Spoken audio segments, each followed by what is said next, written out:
ನನ್ನ ಆತ್ಮೀಯ ವೀಕ್ಷಕ ಬಂಧುಗಳಿಗೆ ಅನಂತ ನಮನಗಳು. My name is Ananda Masali, Bagalkot, Karnataka state. My mobile number is 9242494770.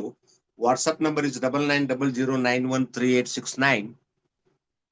ಇವತ್ತಿನ ದಿವಸ ನಾನು ಗಿಲ್ಲಿಯವರು ಹಾಗೂ ಕಾವ್ಯ ಅವರಿಗೆ ಒಂದು 4 ಮಾತುಗಳನ್ನ ಹೇಳಬೇಕು. ಅವರ ವೆಲ್ ವಿಷಯರಾಗಿ, ಅಂದ್ರೆ ಅವರೊಬ್ಬ ಹಿತಚಿಂತಕನಾಗಿ ಅಥವಾ ಹಿತೈಷಿಯಾಗಿ ಒಂದು 4 ಮಾತು ಇಬ್ಬರಿಗೂ ಹೇಳಬೇಕು ಅಂತ ಅಂದ್ಕೊಂಡಿದ್ದೀನಿ. ಈ ವಿಡಿಯೋ ನಾನು ನಿನ್ನೆ ಮಾಡ್ತೀನಿ ಅಂತ ಮೊನ್ನೆನೆ ಹೇಳಿದ್ದೆ. ಆದ್ರೆ ಅರ್ಜೆಂಟ್ ಆಗಿ ಬೇರೆ ಯಾವ್ದಾದ್ರು ವಿಡಿಯೋ ಮಾಡುವಂತಹ ಪ್ರಸಂಗ ಬಂದ್ರೆ ನಾಡಿದ್ದು ಮಾಡ್ತೀನಿ ಅಂತ ಹೇಳಿದ್ದೆ. ಅದೇ ಪ್ರಕಾರ ನಿನ್ನೆ ಒಂದು ಬೇರೆ ವಿಡಿಯೋ ಮಾಡುವ ಪ್ರಸಂಗ ಬಂತು. ನಮ್ಮ ವೀಕ್ಷಕರೊಬ್ಬರು ನನಗೆ ಮಾಹಿತಿ ಕೊಟ್ರು, ಅದಕ್ಕೋಸ್ಕರ ಆ ವಿಡಿಯೋವನ್ನು ಮಾಡಿದೆ. ಇವತ್ತ ನಾನು ಗಿಲ್ಲಿಯವರು ಹಾಗೂ ಕಾವ್ಯ ಅವರ ಜೀವನದೊಳಗ ಭವಿಷ್ಯತ್ತಿನಲ್ಲಿ ಅವರು ಸ್ನೇಹಿತರಾಗಿರ್ಬೋದು ಅಥವಾ ಮದುವೆ ಆಗ್ಬಹುದು, ಅದು ಅವ್ರಿಗೆ ಬಿಟ್ಟ ವಿಷಯ. ಅದರಲ್ಲಿ ನಾನು ಇಂಟರ್ಫಿಯರ್ ಆಗಲ್ಲ, ಅದರಲ್ಲಿ ನಾನು ನಂದೇನೂ ಭಾಗವಹಿಸಲ್ಲ. ಅವ್ರ ಇಚ್ಛಾ, ಅದು ಅವರಿಗೆ ಬಿಟ್ಟದ್ದು. ಆದ್ರೆ ಅವರಿಗೆ ಮುಂದಿನ ದಿನಮಾನಗಳಲ್ಲಿ ಕೆಲವೊಂದು ಚಿಕ್ಕ ಪುಟ್ಟ ಸಮಸ್ಯೆಗಳು ಬರುವ ಸಾಧ್ಯತೆಗಳು ಇರ್ತಾವು. ಅದಕ್ಕೋಸ್ಕರ ಆ ಸಮಸ್ಯೆಗಳು ಬರದೇ ಇರಂಗ ಅವರಿಬ್ರು ಏನ್ ಮಾಡ್ಬೇಕು, ಏನ್ ಪ್ರಿಕಾಷನ್ ತಗೋಬೇಕು, ಅವ್ರು ಹೇಗ ಮುಂದಿನ ದಿನಗಳಲ್ಲಿ ತಮ್ಮ ಬದುಕನ್ನ ಮಾಡಿದ್ರೆ ಚಲೋ ಆಗ್ತದ, ಒಳ್ಳೇದಾಗ್ತದ ಅವರಿಗೆ ಅನ್ನೋದ್ರ ಸಲುವಾಗಿ ಅವರಿಗೊಂದು 4 ಸಲಹೆಗಳನ್ನ ಕೊಡ್ಬೇಕು ಅಂತ ಕೂತಿದ್ದೀನಿ. ಕೆಲವರು ಅನ್ಬಹುದು, ನೀನ್ ಯಾರಪ್ಪ ಅವ್ರಿಗೆ ಸಲಹೆ ಕೊಡ್ಲಿಕ್ಕೆ ಅಂತ. ಯಾಕಂದ್ರೆ ಇರ್ತಾರಂತವ್ರು ಪ್ರಶ್ನೆ ಮಾಡೋರು, ಮಾಡ್ಬೋದು, ಅವ್ರಿಗೆ ಸ್ವಾತಂತ್ರ್ಯ ಅದ. ಆದ್ರೆ ನಾನೇನ್ ಹೇಳಿಕ್ಕೆ ಇಷ್ಟಪಡ್ತೀನಿ ಅಂದ್ರೆ, ನಾನೊಬ್ಬ ಸೀನಿಯರ್ ಸಿಟಿಜನ್ ಆಗಿ 60 ವರ್ಷ ವಯಸ್ಸು ಮೇಲ್ಪಟ್ಟ ವ್ಯಕ್ತಿಯಾಗಿ ಹಾಗೂ ಅವರ ಹಿತೈಷಿಯಾಗಿ. ಹಿತೈಷಿ ಅಂದ್ರೆ ಹೇಗಪ್ಪ ಅಂತಂದ್ರೆ ಸುಮ್ಮನೆ ಹಿತೈಷಿ ಅಲ್ಲ. ನಾನು ಬಿಗ್ ಬಾಸ್ ನಲ್ಲಿ ಆರಂಭದಿಂದ ಕೊನೆಯವರೆಗೂ ಅವರಿಬ್ಬರನ್ನ ನಾನು ಫಾಲೋ ಮಾಡ್ತಾ ಬಂದಿದ್ದೀನಿ. ಅವರಿಬ್ಬರು ಮಾಡಿದಂತಹ ಒಳ್ಳೆಯದು ಮತ್ತು ಕೆಟ್ಟದ್ದು ಎರಡನ್ನೂ ಹೇಳ್ತಾ ಬಂದಿದ್ದೀನಿ ವಿಡಿಯೋದಲ್ಲಿ. ಅವರಿಬ್ರು ನನಗ ಅತ್ಯಂತ ಹತ್ತಿರದವರೇನೋ, ನಮ್ಮ ಸಂಬಂಧಿಕರೇನೋ ಅನ್ನುವಂತ ಒಂದು ಭಾವನೆ ಬಂದ್ಬಿಟ್ಟದ್ ನಮಗ. ಅಲ್ಲ, ಇದೇ ತರ ಬಹಳ ಜನ ಕರ್ನಾಟಕದ ಅಭಿಮಾನಿಗಳಿಗೆ ಬಂದದ್ದು ಸುಳ್ಳಲ್ಲ, ಅದು ಹಾಗೆ ಇರ್ತದೆ. ನಾವು ಯಾರನ್ನ ಆಗ್ಲಿ ಬಹಳಷ್ಟು ಹತ್ತಿರದಿಂದ ಕಂಡಾಗ ಅವ್ರ ಬಗ್ಗೆ ಒಂದು ಬಾಂಡಿಂಗ್ ಬೆಳೀತದೆ. ಅವ್ರ ಮದ್ವೆ ಆಗ್ತಾರೋ ಬಿಡ್ತಾರೋ ಅದು ನನಗೆ ಸಂಬಂಧ ಇಲ್ಲ. ಆದ್ರೂ ಬಂತು, ಆಗದೆ ಇದ್ರೂ ಬಂತು. ಅವರಿಗೆ 1-2 ಸಲಹೆಗಳನ್ನ ಈ ಸಂದರ್ಭದಲ್ಲಿ ಹೇಳಿಕ್ ಇಷ್ಟಪಡ್ತೀನಿ. ಮುಖ್ಯವಾಗಿ ಮೊದಲಿಗೆ ನಮ್ಮ ನಟ ಭಯಂಕರ ಆದಂತಹ ಸಕಲ ಕಲಾ ವಲ್ಲಭ ಅವರನ್ನ ನಾನು ಕವಿರತ್ನ ಕಾಳಿದಾಸ ಹಾಗೂ ಶ್ರೀಕೃಷ್ಣ ಪರಮಾತ್ಮ ಇಬ್ಬರಿಗೂ ಹೋಲಿಸಿದ್ದೀನಿ ಅವ್ರನ್ನ. ಅಂದ್ರೆ ಅವರಿಬ್ಬರಲ್ಲಿ ಇದ್ದಂತಹ ಗುಣ ಸ್ವಭಾವಗಳು, ಲಕ್ಷಣಗಳು ಎಲ್ಲ ನಮ್ಮ ಗಿಲ್ಲಿಯವರಲ್ಲಿ ಕಾಣಿಸ್ತಾವ ನಮಗ. ಆ ಗಿಲ್ಲಿಯವರು ಸಂಪೂರ್ಣ ಸಮರ್ಥರಾಗಿದ್ದಾರೆ. ಅವ್ರಿಗೇನ್ ಸಲಹೆ ಕೊಡ್ತೀರಿ ನೀವು ಅಂತಂದ್ರ ಕೊಡ್ತೀನಿ ನಾನು. ಯಾಕಂದ್ರೆ ಪರಿಪೂರ್ಣ ವ್ಯಕ್ತಿ ಈ ಪ್ರಪಂಚದಲ್ಲಿ ಇನ್ನೂ ಹುಟ್ಟಿಲ್ಲ, ಮುಂದೂ ಹುಟ್ಟಲ್ಲ.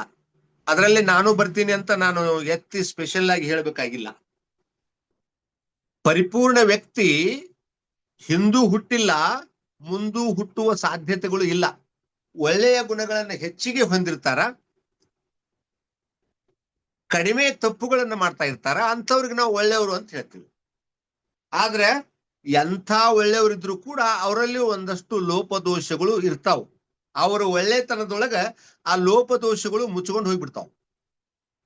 ಅದೇ ರೀತಿಯಾಗಿ ಈ ಕೆಟ್ಟವರಲ್ಲಿ ಕೆಟ್ಟ ಗುಣಗಳು, ಕೆಟ್ಟ ವಿಚಾರಗಳು ಹೆಚ್ಚಿಗೆ ಇರುವುದರಿಂದ, ತಪ್ಪುಗಳನ್ನ ಅವರು ಹೆಚ್ಚಿಗೆ ಮಾಡೋದ್ರಿಂದ ಅವರಲ್ಲೂ ಕೂಡ ಒಂದಷ್ಟು ಒಳ್ಳೆಯ ಗುಣಗಳಿರ್ತಾವು. ಆದ್ರೆ ಅವರ ಆ ಕೆಟ್ಟ ಗುಣಗಳಿಂದಾಗಿ ಅವರ ಒಳ್ಳೆಯ ಗುಣಗಳು ಕೂಡ ಮುಚ್ಕೊಂಡು ಹೋಗ್ಬಿಡ್ತಾವ.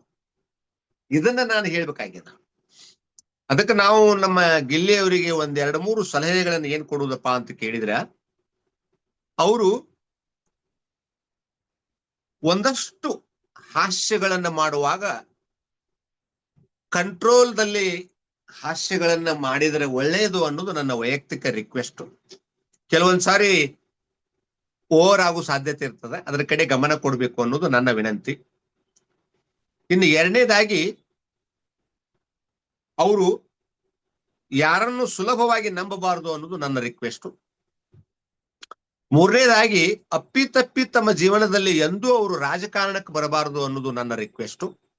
ಯಾಕಂದ್ರೆ ರಾಜಕಾರಣಕ್ಕೆ ಬಂದ್ರೆ ಖಂಡಿತವಾಗಲೂ ಹೆಸರು ಕೆಡಿಸಿಕೊಳ್ಳುವಂತ ಸಾಧ್ಯತೆಗಳು ಅಧಿಕವಾಗಿರ್ತಾವೆ. ಆ ರೀತಿ ರಾಜಕಾರಣಕ್ಕೆ ಬಂದಂತಹ ಎಷ್ಟೋ ನಟ ನಟಿಯರನ್ನ ನಾನು ನೋಡಿದ್ದೀನಿ. ಅದರಲ್ಲಿ ಬಹಳ ಜನ ಎಲ್ಲೂ ಕಾಣಿಸ್ತಾ ಇಲ್ಲ. ಅವರು ಆರಂಭದಲ್ಲಿ ಕಂಡ ರೀತಿಯಲ್ಲಿ ಈಗೆಲ್ಲೂ ಅವ್ರು ಕಾಣಿಸ್ತಾ ಇಲ್ಲ, ಕಾಣಿಸ್ಕೊಳ್ತಾ ಇಲ್ಲ. ಆಮೇಲೆ ಒಂದಷ್ಟು ಹೆಸರು ನಾವು ಕೆಡಿಸ್ಕೋಬೇಕಾಗ್ತದೆ ರಾಜಕಾರಣದೊಳಗೆ ಬಂದ ಮೇಲೆ.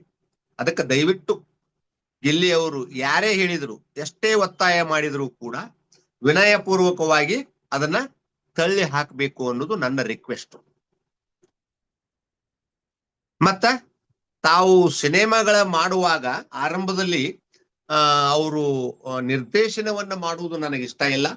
ಅವರು ಮೊದಲ ಆರಂಭದಲ್ಲಿ ಕೆಲವು ಹೀರೋ ಆಗಿ ಪಾತ್ರಗಳನ್ನ ಮಾಡಬೇಕು. ಒಂದು 8-10 ಸಿನಿಮಾ ಆದ ನಂತರ ಬೇಕಾದ್ರೆ ಅವರು ನಿರ್ದೇಶನದ ಕಡೆ ಗಮನವನ್ನು ಕೊಡಬಹುದು. ಅದರಲ್ಲಿ ಯಾವ ಅಭ್ಯಂತರವೂ ನಮಗಿಲ್ಲ.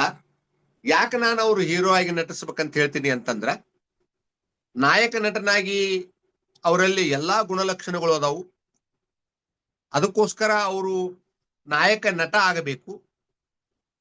ನಿರ್ದೇಶಕ ಎಷ್ಟೇ ಎತ್ತರ ಮಟ್ಟದಲ್ಲಿ ಬೆಳೆದಿದ್ದಾನೆ, ಎಷ್ಟೇ ಒಳ್ಳೆಯವನದಾನಂದ್ರು ಕೂಡ ಆ ಒಂದು ಕಟೌಟ್ ಯಾರು ಮಾಡಿ ಹಾಕಿಲ್ಲ ಇಲ್ಲಿವರೆಗೂ. ಅದಕ್ಕೋಸ್ಕರ ನಾನೇನಪ್ಪಾ ಅಂದ್ರ, ಇಲ್ಲಿ ಅವರು ತಮ್ಮ ನಟನಾ ಸಾಮರ್ಥ್ಯವನ್ನ, ಚಾತುರ್ಯವನ್ನ ಜನರಿಗೆ ತೋರಿಸ್ಬೇಕು. ಜನರ ಪ್ರೀತಿ ವಿಶ್ವಾಸಗಳನ್ನ ಇದೇ ರೀತಿಯಾಗಿ ಉಳಿಸಿಕೊಂಡು ಬೆಳೆಸಿಕೊಂಡು ಹೋಗಬೇಕು. ನಂತರ ಬೇಕಾದ್ರೆ ಅವರು ನಿರ್ದೇಶನದ ಕಡೆಗೆ ಗಮನವನ್ನ ಕೊಡಬಹುದು. ಅಂದ್ರ ಅವರು ಪ್ರಚಾರ ಮತ್ತು ಹಣ ಎರಡನ್ನೂ ಒಂದಷ್ಟು ಮಟ್ಟಿಗೆ ಒಂದು ಲೆವೆಲ್ಗೆ ಮಾಡಿದ ನಂತರ ಅವರು ಬೇಕಾದ್ರೆ ನಿರ್ದೇಶನದ ಕಡೆ ಗಮನವನ್ನು ಕೊಡಬಹುದು ಅನ್ನೋದು ನನ್ನ ವಿನಂತಿ. ಆಮೇಲೆ ಅವರು ಮದುವೆಯನ್ನ ಆಗುವುದಾದ್ರೆ ತಮ್ಮ ಇಷ್ಟ ಬಂದವ್ರನ್ನ ಮದುವೆ ಆಗ್ಬೋದು, ನಂದೇನ್ ಅಭ್ಯಂತರ ಇಲ್ಲ. ಆದ್ರೆ ಯಾರೇ ಇರ್ಲಿ, ಯಾರನ್ನ ಮದುವೆ ಆಗ್ಲಿ, ಅವರು ಬರುವ ದಿನಗಳಲ್ಲಿ ಅವರು ಯಾರನ್ನ ಬೇಕಾದ್ರೂ ಕೈ ಹಿಡಿಬಹುದು, ತಮ್ಮ ಲೈಫ್ ಪಾರ್ಟ್ನರ್ ಮಾಡ್ಕೋಬಹುದು. ಮಾಡ್ಕೊಂಡ ನಂತರ ಅವ್ರ ಕಡೆಗೂ ಕೂಡ ಒಂದಷ್ಟು ಗಮನವನ್ನು ಕೊಡಬೇಕು, ಅವ್ರಿಗೂ ಕೂಡ ಸಮಯವನ್ನು ಕೊಡಬೇಕು, ಅವ್ರಿಗೂ ಕೂಡ ಪ್ರೀತಿಯನ್ನ ಕೊಡಬೇಕು, ಅವ್ರಿಗೂ ಕೂಡ ಕೇರ್ ಮಾಡಬೇಕು ಅನ್ನೋದು ನನ್ನ ವೈಯಕ್ತಿಕ ವಿನಂತಿ. ಗಿಲ್ಲಿ ಅವರು ಈಗೇನು ತಮ್ಮ ನಯ ವಿನಯಗಳನ್ನ ಉಳಿಸಿಕೊಂಡಾರ, ಇದನ್ನೇ ಮುಂದುವರಿಸಿಕೊಂಡು ಹೋಗ್ಬೇಕು. ಇನ್ನ ಕಾವ್ಯ ಅವರಿಗೆ ನಾನು ಹೇಳುವ ಒಂದೆರಡು ಸಲಹೆಗಳು ಏನಪ್ಪಾ ಅಂತ ಕೇಳಿದ್ರೆ, ಕಾವ್ಯ ಅವರು ಒಬ್ಬ ಒಳ್ಳೆಯ ನಟಿ, ಒಳ್ಳೆಯ ಕಲಾವಿದೆ, ಒಳ್ಳೆಯ ಡಾನ್ಸರು, ಒಳ್ಳೆಯ ಮಾತುಗಾರರು. ಅವರು ನಾಯಕಿ ಆಗಿ ಅಥವಾ ನಾಯಕಿ ನಟಿಯಾಗಿ ನಟಿಸ್ಲಿಕ್ಕೆ ಎಲ್ಲಾ ಸಾಮರ್ಥ್ಯಗಳನ್ನ ಹೊಂದಿದ್ದಾರೆ. ಅವರು ಈ ರಂಗಕ್ಕ ಬಂದಿದ್ದು ಒಳ್ಳೆಯದು ಅಂತ ಹೇಳಲ್ಲ ನಾನು, ಅದೇ ರೀತಿ ಕೆಟ್ಟದ್ದು ಅಂತ ಹೇಳಲ್ಲ. ಈಗ ಬಂದಿದ್ದಾರೆ ಅಂದ್ಮೇಲೆ ಅವರು ಮುಂದಿನ ಬದುಕು, ಅವರ ಜೀವನ ಸುಂದರ ಆಗಬೇಕಪ್ಪ ಅಂತಂದ್ರೆ ಬಹಳಷ್ಟು ನಟ ನಟಿಯರು ಹೇಗ ತಮ್ಮ ಜೀವನದಲ್ಲಿ ಒಬ್ಬ ಲೈಫ್ ಪಾರ್ಟ್ನರ್ನ ಪಡೆದ ನಂತರ, ಅಂದ್ರೆ ತಮಗೆ ಇಷ್ಟ ಬರುವಂತಹ ವ್ಯಕ್ತಿಯನ್ನ ಜೀವನ ಸಂಗಾತಿ ಅಂತ ಆಯ್ಕೆ ಮಾಡ್ಕೊಂಡ ಮೇಲೆ ಅವರು ತಮ್ಮ ಈ ವೃತ್ತಿಯನ್ನ ಬಿಟ್ಟು ಗಂಡನಿಗೆ ಸಪೋರ್ಟ್ ಆಗಿ ತಮ್ಮ ಬದುಕಿನಲ್ಲಿ ತಮ್ಮ ಅತ್ತೆ, ಮಾವ, ತಾಯಿ, ತಂದೆ, ತನ್ನ ಸಂಬಂಧಿಗಳಿಗೆ ಸಮಯವನ್ನು ಕೊಡ್ತಾ, ಆಮೇಲೆ ತಮ್ಮ ಮಕ್ಕಳು, ಗಂಡ, ಮನೆ ಇದರ ಕಡೆ ಹೆಚ್ಚಿನ ಗಮನವನ್ನು ಕೊಟ್ಟು ತಮ್ಮ ಕುಟುಂಬ ಸುಖವಾಗಿ, ಸಂತೋಷವಾಗಿ, ನೆಮ್ಮದಿಯಿಂದ ಇರುವಂಗ ನೋಡ್ಕೋಬೇಕು ಅನ್ನೋದು ನನ್ನ ವೈಯಕ್ತಿಕ ವಿನಂತಿ. ಈಗ ನಾನು ಅವರಿಗೆ ಕೊಟ್ಟಂತಹ ಸಲಹೆಗಳನ್ನ ಅವರು ಪಾಲಿಸ್ತಾರೋ ಬಿಡ್ತಾರೋ ನನಗೆ ಅಷ್ಟು ಮುಖ್ಯವಾದ ವಿಚಾರ ಅಲ್ವೇ ಅಲ್ಲ. ಪಾಲಿಸಿದ್ರ ಸಂತೋಷ. ಅವರು ಕೂಡ ಇಬ್ರು ತಿಳುವಳಿಕಿದ್ದವ್ರು ಅದಾರ, ಸಮರ್ಥರದಾರ. ಈ ಎಲ್ಲಾ ವಿಚಾರಗಳು ಅವ್ರಿಗೂ ಅರ್ಥ ಆಗ್ತಾವು.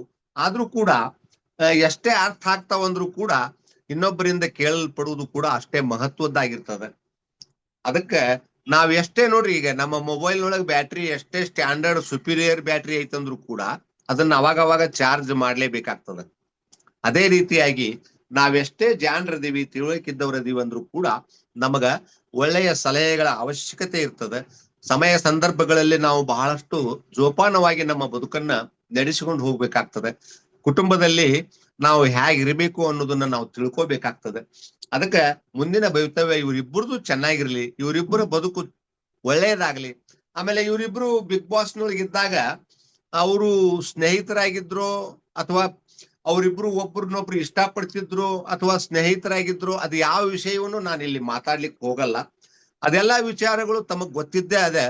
ಅವರ ಮನಸ್ಸಿನಲ್ಲಿ ಏನದನ್ನು ನಮಗ್ ಅರ್ಥ ಆಗಲ್ಲ. ಆದ್ರೆ ಒಂದಂತೂ ಸತ್ಯ, ಅವರಿಬ್ರು ಮದುವೆ ಆದ್ರೂ ನಮಗ್ ಸಂತೋಷ. ಅದಕ್ಕೆ ನಾವು ಯಾವಾಗ್ಲೂ ಸಪೋರ್ಟ್ ಆಗಿರ್ತೀವಿ. ಮತ್ತ ಅವ್ರ ಮದುವೆ ಆಗದೆ ಹೀಗೆ ಸ್ನೇಹಿತರಾಗಿರ್ತೀವಿ ಅಂದ್ರೆ ಅದಕ್ಕೂ ಕೂಡ ನಾವು ಸಪೋರ್ಟ್ ಆಗಿರ್ತೀವಿ. ದಯವಿಟ್ಟು ಈ ನನ್ನ ಮಾತುಗಳನ್ನ ತಾವು ಯಾವುದೇ ರೀತಿ ಅನ್ಯಥಾ ಭಾವಿಸಬಾರ್ದು, ತಪ್ಪು ತಿಳ್ಕೋಬಾರ್ದು. ಏನೋ ನನಗೆ ಹೇಳ್ಬೇಕನಿಸ್ತು, ಹೇಳಿದೀನಿ.